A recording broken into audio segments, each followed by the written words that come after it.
కొందరైతే ఆయన గొడుగు పట్టుకున్నాడు, మాస్క్ వేసుకున్నాడు, జనాల దగ్గరికి రానియడంలా, మట్టి వస్తుంది దగ్గరికి రావద్దంటున్నాడు, సినిమా స్టంట్లు చేస్తున్నాడు, ఫోటోలు తీసుకుంటున్నాడు, ఇది జస్ట్ ఫోటోషూట్ కోసం పెట్టినట్టు ఉంది.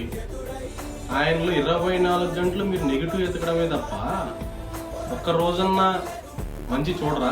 ఆయనకి ఈ మధ్యనే ఆపరేషన్ జరిగింది, మన్ను వస్తుందని చెప్పాడు ఆయన. 2 రోజుల నుంచి రాజమండ్రిలో గోదావరి పుష్కరాలు దగ్గరలో ఉన్నాయి, దానికి సంబంధించి గోదావరిని ప్రక్షాళన చేయాలి కలుషితం కాకుండా అని చెప్పి అధికారులని అక్కడక్కడ టెస్ట్ చేపించి వాటర్ని అదే పనిగా ఆయన చర్యలు తీసుకొని అధికారులని గట్టిగా చెప్పి మరి మందలించి పని చేపిస్తున్నాడు క్లీన్గా ఉంచాలి అని.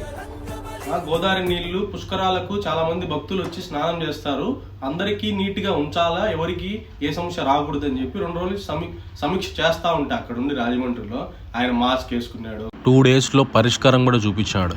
ఇదే పోయిన గవర్నమెంట్ ఉన్నప్పుడంతా ఎవరు ఏ శాఖలో మినిస్టర్ కూడా మాకు తెలియదు, కానీ ఆయన తిట్టిన ప్రతి ఒక్కరి గురించి అప్పుడు తెలుసుకున్నారు జనాలు.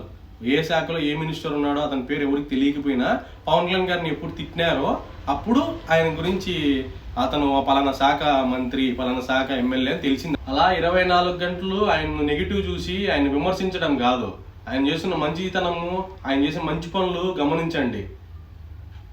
మొన్న అందుకే ప్రజలు 11కి వేశారు, ఇంకొకసారి అది కూడా లేకుండా చేస్తారు. జై జనసేన.